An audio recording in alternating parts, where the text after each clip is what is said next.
Good morning and willkommen to Book Summaries with Evan. This is the second book summary that I'll be doing, and today we go to one of my favorite series that I've read. It's actually from the same author, but it's a different series. This is Murtagh. So he wrote The Inheritance Cycle, and this is not book 5. This is in the same world with the character Murtagh and his dragon Thorn, but it's about their story, not about Aragon and the rest of those characters. So this book just came out. It's about 12 or 13 years after that book Inheritance came out, and I was really excited for it to come out, to see more books coming out about Algasia. Was just very exciting. And so what I'm going to do is just summarize the book. So if you don't want spoilers, don't watch this video. Not for you. This video, I explained in the last one, the content is really for me to look back at books that I've read and just remember, oh yeah, that's what happened in that book. And if that's something that's helpful to you, then by all means watch. And I hope I don't skip over any of your favorite details, because I'm gonna try and make this short and not include all the details in that. But let's get started. So basically it starts off just about, and this is a spoiler from that series, so if you don't want spoilers, stop watching now. It's about a year after Galbatorix is killed, and Murtagh and his dragon Thorn have been hiding from society, kind of just going under the radar, because they were seen as Galbatorix's kind of right-hand man, and Murtagh and Thorn weren't willingly serving him, but they were sworn in oaths in the ancient language to serve Galbatorix, and so they had to comply with that. And so it starts off, actually, Murtagh is in QAnon, I believe that's how it was pronounced, and he's at a tavern, and it's just an interesting story that starts off introducing the world, and currently Duvrangagata, the magicians that serve under Queen Neswata over all of Algasia, basically no one can use magic without their permission, essentially.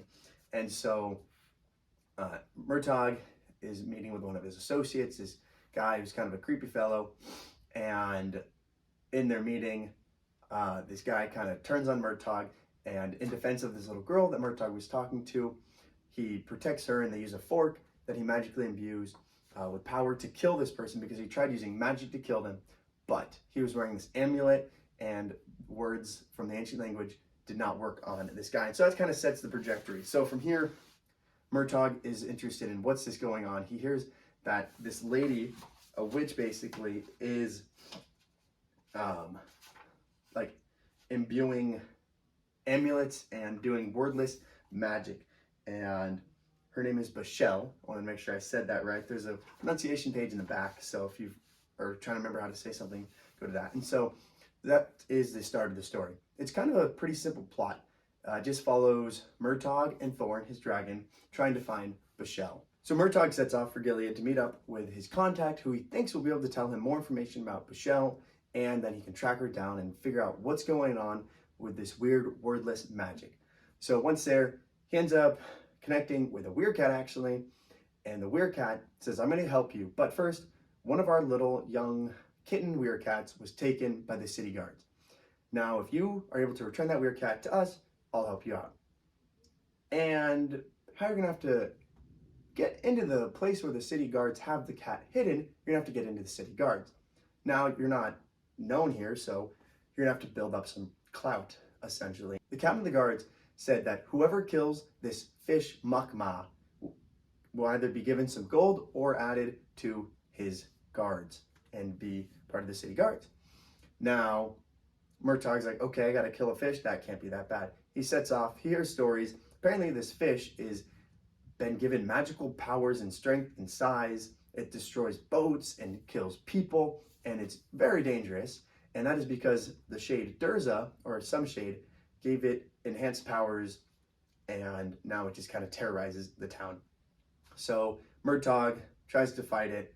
He ends up being tugged underwater. He finds a bone that's remnants from a battle that happened in Inheritance Cycle, and he's able to use the bone to kill the fish Makma, and from there he's able to earn his place in the city guard, get implemented into that crew, go into the secret compartment where they have the kitten hidden. While he's going through there, he finds this compendium, which is a book of words in the ancient language, which is very instrumental in teaching him more about the ancient language and more words. So it's very helpful for him. He finds the weird cat, is able to return the little kitten to the weird cat who sent him on the mission. They're able to get an exchange of information. Murtagh is able to find out where he needs to go to find Bashel. So he sets off with Thorn.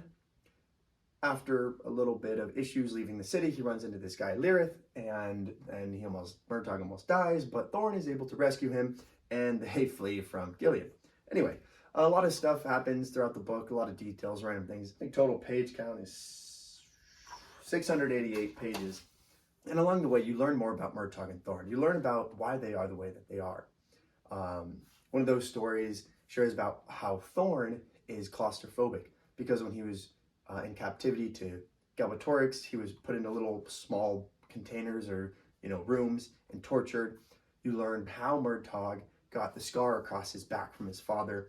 You also learn about Tornak, the master at arms that taught Murtagh how to fight, and he was helping Murtagh escape from Galbatorix's rule and helping him to flee the city when they're confronted with soldiers, and Tornak dies in that battle. And there's a bunch of little stories that you'd heard in the inheritance cycle, but you kind of just don't know more details. And so that was one of the things I really appreciated about this book, actually, was that it provides a lot of detail about Murtagh and Thorn. So we get to now Gorgoth, which is the home of Bashel and of the cult religious followers called the Draumar. And they worship Al-Zul-Gur, which is the dreamer. And essentially the dream of this god is that he will take over the world, and there will be like this black sun and this black dragon, and Bashel is his speaker, and she envisions Murtagh helping to cleanse Alagasia, to basically wipe out everybody who's already there, and instead have Murtagh as king, and Bashel would be at the right hand. And so that's the vision she has, that when Murtagh, he expects when he lands, there's going to be a commotion, a fight, a battle. But no, Bashel, with her goal and vision, the dream, it's been spoken, so it'll happen. She's very welcoming, inviting to have a big feast and celebrate Murtagh and Thorn, the dragon, joining them.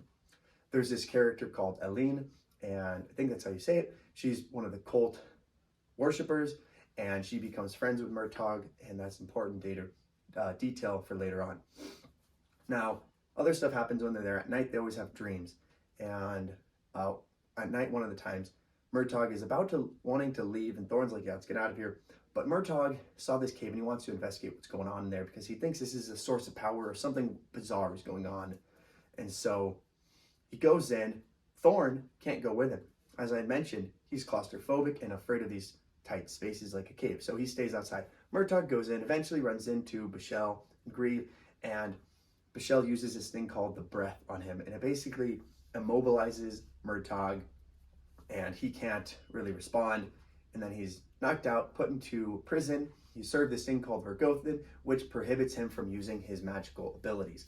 And so he's in prison, and while there he meets this Urgol Uvek, who's actually one of my favorite characters. I really like hearing more about the Urgols and who they are, how they operate, and I think it's very interesting. And so Uvek's actually also really important, because after being in prison for a while, Murtagh is taken to Bashel and tortured as she's trying to take over his mind and make him join her plan.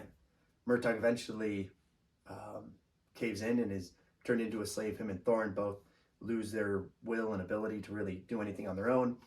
Bashel sends Murtagh and Thorn to kill these people called the Orthac, which are just traveling wanderers, children, women, unarmed men, and Murtagh kills them. He can't not kill them. He has to obey.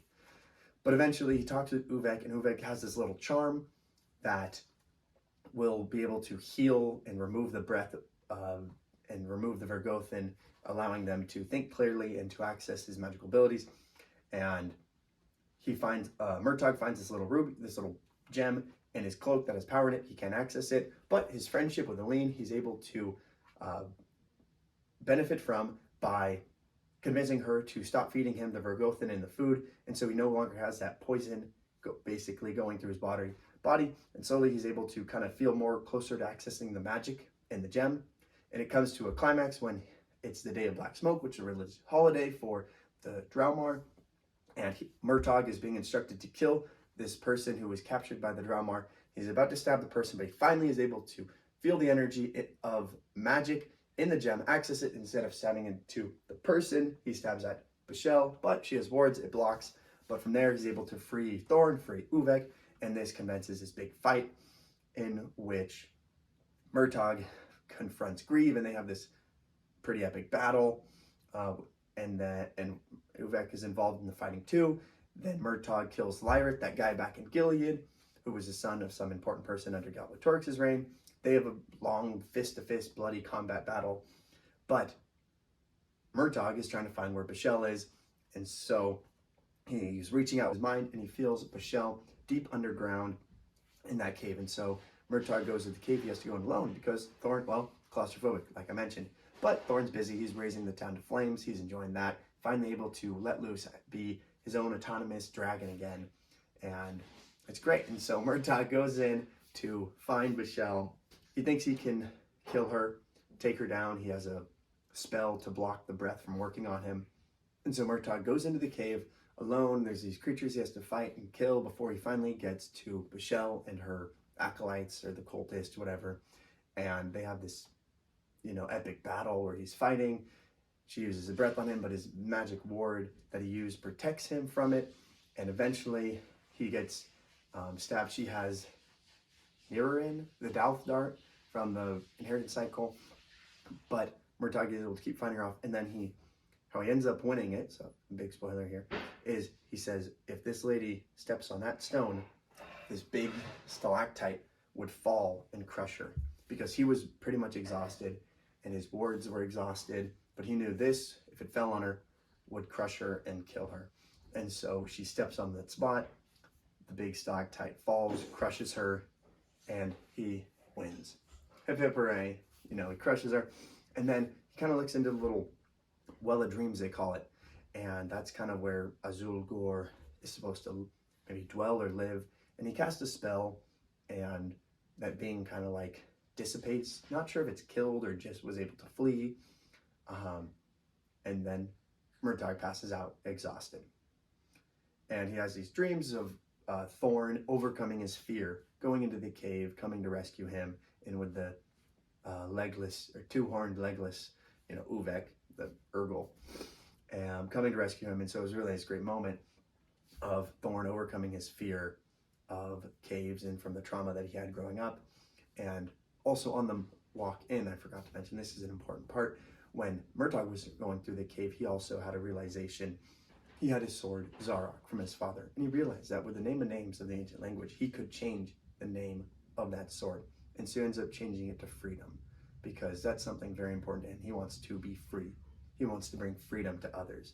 In the ancient language, it's Erthring, I believe. That's how you say it. And so he also had his coming of age moment, overcoming his past hurts and fears of being like his father or being a slave to others. And so we see that in Murtagh and in Thorn. And so Thorn and Uvek are able to come and rescue Murtagh. And Aline, she was also down there. She was taken hostage by Bashel. And so they're able to escape. And then 4 days later, when Murtagh wakes up, he is in Illyria. And Aline was saved and made it. Uvek was able to return to his people. Thorn's doing well. And then Niswada comes out.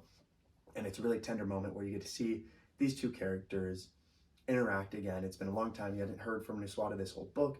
So it's great to see her. And you kind of see the romantic tension a little bit between them.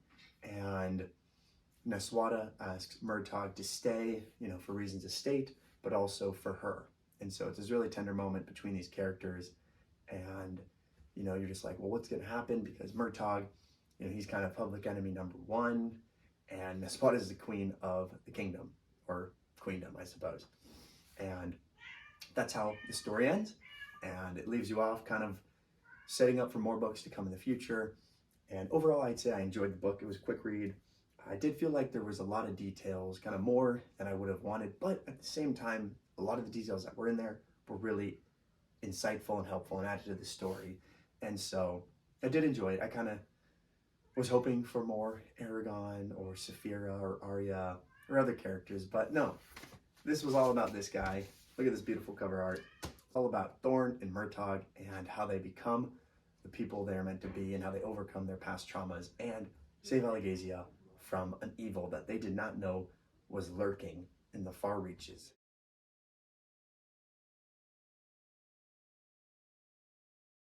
So Murtagh goes alone, thinking he'll figure out what's going on.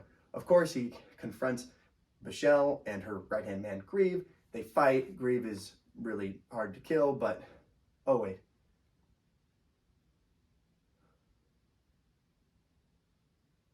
Wait a second.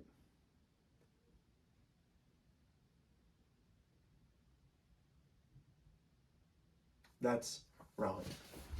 We're still recording? So Murtagh goes down there.